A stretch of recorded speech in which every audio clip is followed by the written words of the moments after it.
نحمده ونصلي على رسوله الكريم اما بعد بسم اللہ الرحمن الرحیم السلام علیکم ورحمۃ اللہ وبرکاتہ۔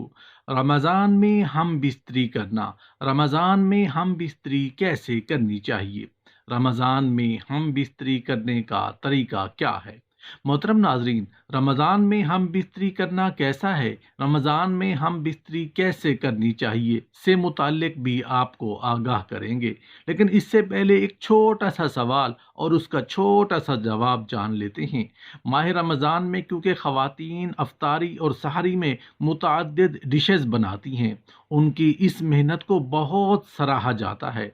ایک شوہر نے اپنی بیوی کے اچھا کھانے بنانے پر، اچھا کام کرنے پر حوصلہ افزائی کے لیے روزے کی حالت میں پیار کر لیا، بوسہ لے لیا یا بیوی کے ساتھ چپٹ کر سو گیا،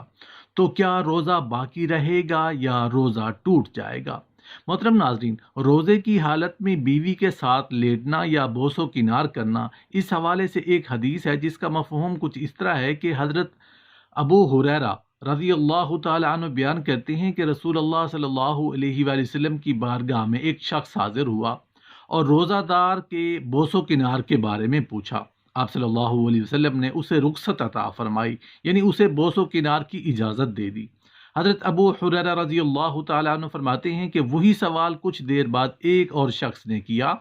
تو آپ صلی اللہ علیہ وآلہ وسلم نے اسے منع فرمایا۔ مطلب یہ ہوا کہ آپ صلی اللہ علیہ وآلہ وسلم ایک شخص کو روزے کی حالت میں بیوی سے بوس و کنار کرنے کی اجازت دے رہی، جبکہ آپ صلی اللہ علیہ وسلم نے دوسرے شخص کو روزے کی حالت میں بیوی سے بوس و کنار کرنے کی اجازت نہ دی۔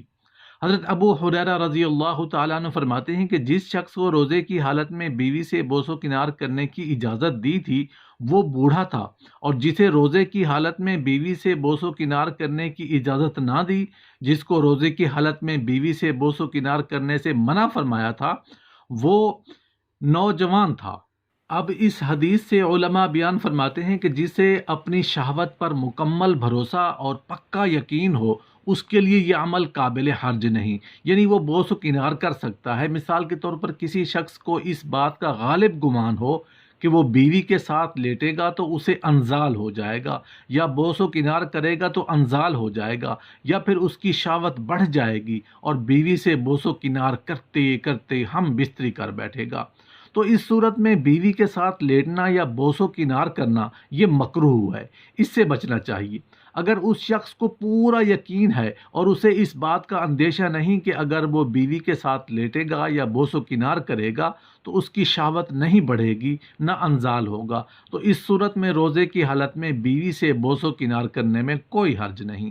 بلا کراہت جائز ہے۔ شوہر اور بیوی ایک دوسرے کا بوسہ بھی لے سکتے ہیں اور ساتھ لیٹ بھی سکتے ہیں۔ اگر اس چیز کا امکان ہو کہ شہوت بڑھ جائے گی، مباشرت کی نوبت آ جائے گی، یا پھر شوہر یا بیوی کو انزال ہو جائے گا، تو اس صورت میں یہ عمل مکروہ ہے۔ محترم ناظرین، رمضان میں ہم بستری کرنا، رمضان میں ہم بستری کیسے کرنی چاہیے، رمضان میں ہم بستری کرنے کا طریقہ کیا ہے، رمضان میں ہم بستری کرنا کیسا ہے، اس سے ہماری پرسنل زندگی پر کیا اثر پڑے گا۔ کچھ لوگوں کا کہنا ہے کہ رمضان شریف میں ہم بستری کرنا حرام ہے، اور کچھ لوگوں کا یہ ماننا ہے کہ رمضان میں ہم بستری کرنا بہت بڑا گناہ ہے۔ آئیے حدیث سے جانتے ہیں کہ رسول اللہ صلی اللہ علیہ وسلم نے اس کے بارے میں کیا فرمایا۔ رسول اللہ صلی اللہ علیہ وآلہ وسلم نے ارشاد فرمایا، روزے کی حالت میں اپنی بیوی سے ہم بستری نہ کرو، اگر ایسی صورت میں حال میں ہم بستری کی تو روزہ ٹوٹ جائے گا۔ اس میں دو مسئلے ہیں کہ رات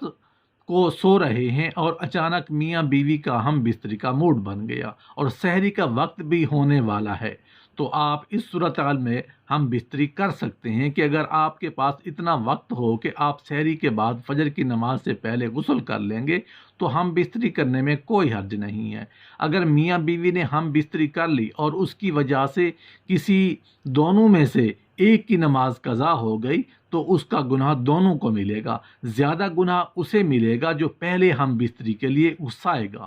چاہے وہ مرد ہو یا عورت۔ رسول اللہ صلی اللہ علیہ وآلہ وسلم نے یہ بھی ارشاد فرمایا، روزے کی حالت میں جس طریقے سے کھانے پینے کی چیزوں کو روکا جاتا ہے،